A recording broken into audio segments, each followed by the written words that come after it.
मेरा नाम रिया है और जो मैं आज बताने जा रही हूँ उस रात के बाद मेरी जिंदगी कभी पहले जैसी नहीं रही। उस खौफ का अंदाजा लगाना भी मुश्किल है जो रातों रात किसी इंसान की पूरी जिंदगी पलट कर रखते। आखिर उस मनहूस रात रिया के साथ ऐसा क्या हुआ था? तो बात कुछ ऐसी है कि रिया की एक बड़ी अजीब सी आदत थी। उसे पुरानी बंद पड़े घरों की चीजें, पुरानी डायरियां और टूटे हुए खिलौने इकट्ठा करने का बड़ा शौक था। देखने में ये एक मासूम सी उत्सुकता लगती है ना? लेकिन असल में ये बेहद खतरनाक थी। और यही उत्सुकता उसे शहर के पुराने बाजार की एक धूल भरी मकड़ी के जालों से लिपटी कबाड़ी की दुकान तक ले गई। उस दुकान में धूल और टूटी मूर्तियों के बीच एक मोटी काली किताब रखी थी। वहां मौजूद हर कबाड़ से वो बिल्कुल अलग दिख रही थी। रिया की नजरें मानो उस किताब पर ही चिपक गई। कुछ तो ऐसा था उस किताब में जो उसे अपनी ओर सम्मोहित कर रहा था। उस किताब के कवर पर लाल रंग से एक बड़ी अजीब सी चेतावनी लिखी थी। लिखा था, इसे रात 12 बजे के बाद मत खोलना। अब आप ही सोचिए, कोई भी आम इंसान होता तो शायद डरकर पीछे हट जाता, लेकिन रिया ने क्या किया? वो हल्की सी हंसी और इसे सिर्फ डराने का एक सस्ता मजाक समझ बैठी। लेकिन यकीन मानिए, वो दुकानदार बिल्कुल मजाक नहीं कर रहा था। जैसे ही रिया ने वो किताब उठाई, दुकानदार अचानक बुरी तरह घबरा गया। उसने रिया का हाथ बहुत कसकर पकड़ लिया। उसकी आंखों में एक सच्चा गहरा खौफ था। उसने कांपती हुई आवाज में कहा कि जिसने भी इसे पढ़ा वो कभी लौट कर नहीं आया। लेकिन दुख की बात यह है कि रिया ने इस भयानक चेतावनी को अनसुना कर दिया और किताब अपने साथ घर ले आई। और फिर आई वो रात, आधी रात का वक्त और बाहर एक भयानक तूफान। मौसम अचानक से पूरी तरह बदल चुका था। तेज बारिश शुरू हो गई और आसमान में लगातार बिजली कड़कने लगी। रिया अपने कमरे में बिल्कुल अकेली थी। बाहर के इस तूफान ने उसे पूरी दुनिया से जैसे बिल्कुल अलग थलग कर दिया था। रात के ठीक 12 बजे हर तरफ एक अजीब सी रोंगटे खड़े कर देने वाली खामोशी छा गई। रिया अपने कमरे में अकेली बैठी सामने रखी उस काली किताब के कवर को बस घूरे जा रही थी। उस सन्नाटे में ऐसा लग रहा था जैसे बाहर की दुनिया का वजूद ही खत्म हो गया हो। उसके हाथ बुरी तरह कांप रहे थे और फिर उसने बहुत धीरे से उस किताब का पहला पन्ना पलटा।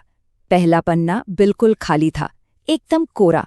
लेकिन फिर जो हुआ उसने रिया के होश उड़ा दिए। उस खाली पन्ने पर अपने आप खून जैसे लाल रंग के अक्षर उभरने लगे। लिखा था, मैं वापस आ गई हूं। उस पल की दहशत आप महसूस कर सकते हैं? रिया के अंदर खौफ की एक ठंडी लहर दौड़ गई। ये कोई मनगढ़ंत कहानी नहीं थी। ये कुछ ऐसा था जिसे किसी भी तरह से समझाया नहीं जा सकता। और फिर तो हालात पूरी तरह बेकाबू हो गए। एक के बाद एक खौफनाक चीजें होने लगीं। कमरे की लाइट बुरी तरह झपकने लगी।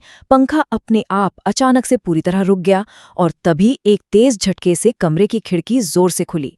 पूरे कमरे में अचानक बर्फ जैसी चुभने वाली ठंड फैल गई। ऐसा लग रहा था जैसे किसी अदृश्य शैतानी ताकत ने कमरे को अपने कब्जे में ले लिया हो। लेकिन अब जो बात सामने आई वो सबसे ज्यादा खौफनाक थी। ये किताब अब सिर्फ शब्द नहीं दिखा रही थी। जो कुछ भी उन पन्नों पर लिखा रहा था वो उसी वक्त, बिल्कुल उसी सेकंड रिया के कमरे में सच होने लगा था। किताब के पन्ने पर धीरे धीरे एक नई लाइन उभरी, दरवाजे के पीछे कोई खड़ा है। रिया की नजरें किताब से हटकर सीधा अपने बेडरूम के खाली दरवाजे पर टिक गईं। एक अनजाना गहरा डर उसकी रगों में बर्फ की तरह जमने लगा था।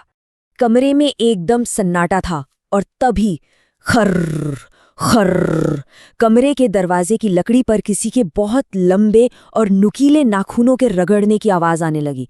आवाज बहुत धीमी थी लेकिन एकदम साफ। रिया का दिल इतनी जोर से धड़क रहा था कि मानो सीना चीरकर अभी बाहर आ जाएगा।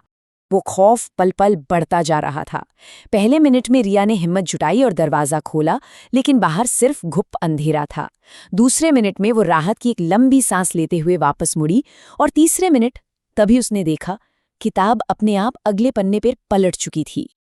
उस नए पन्ने पर लिखा था, अब वो तुम्हारे पीछे खड़ी है। रिया की सांसें जैसे गले में ही अटक गईं। उससे अपनी गर्दन पर किसी की बेहद ठंडी सांसें साफ महसूस होने लगीं। वो इतनी डर चुकी थी कि पीछे मुड़कर देखने की उसकी हिम्मत ही नहीं हो रही थी। एक भयानक लकवा सा मार गया था उसे। तभी अचानक उसकी नज़र सामने रखे शीशे पर पड़ी। उस शीशे में एक लंबी, भयानक काली औरत की परछाई थी। जिसकी आंखें पूरी तरह सफेद थी और उसके लंबे गीले बाल जमीन को छू रहे थे। वो बहुत धीरे धीरे रिया की तरफ बढ़ रही थी और रिया इस खौफनाक साये के सामने पूरी तरह बेबस खड़ी थी। कमरे के उस भारी सन्नाटे को चीरते हुए एक फुसफुसाती हुई आवाज गूंजी। रिया। अपना नाम सुनकर रिया का वो लकवा टूटा। वो जोर से चीखी और अपनी जान बचाने के लिए दरवाजे की तरफ भागी, लेकिन अब बहुत देर हो चुकी थी। दरवाजा अपने आप बाहर से लॉक हो चुका था। वो पूरी तरह बेबस होकर फर्श पर गिर पड़ी और रोने लगी। वो कुछ भी नहीं कर सकती थी। वो बस बेबसी से ये देख रही थी कि वो शापित किताब अपने आप अपने बिल्कुल आखिरी पन्ने पर पलट रही थी। तो उस आखिरी पन्ने पर ऐसा क्या था? उस आखिरी पन्ने पर रिया की ही हाथ से बनी हुई एक तस्वीर थी। ये वो भयानक पल था जब रिया को पूरी तरह समझ आ गया कि उस किताब ने उसे अपना शिकार बना लिया है। अब सब कुछ खत्म हो चुका था। उस तस्वीर के ठीक नीचे लिखा था, अगला शिकार रिया। और तभी पूरा कमरा अचानक भयानक अंधेरे में डूब गया। रिया के कान के पास एक आखिरी आवाज फुसफुसाई, अब तेरी बारी है। और उसके बाद सिर्फ एक दर्दनाक चीख गूंजी और फिर हमेशा के लिए सन्नाटा छा गया। तो अब सोचने वाली बात यह है कि अगर वो काली किताब उस खौफनाक रात के बाद भी बच गई, तो इस वक्त वो किसके हाथों में होगी? क्या वो आज भी किसी पुरानी दुकान के किसी अंधेरे कोने में पड़ी किसी नए इंसान का इंतजार कर रही होगी? ऐसी वर्जित चीजों को जानने की उत्सुकता की कीमत कभी-कभी इंसान की अपनी जान भी हो सकती है। इस खौफनाक सवाल के साथ मैं आज की इस पड़ताल को यहीं समाप्त करता हूँ। रहस्यमय कहानियों के इस सफर में हमारे साथ जुड़ने के लिए बहुत बहुत शुक्रिया।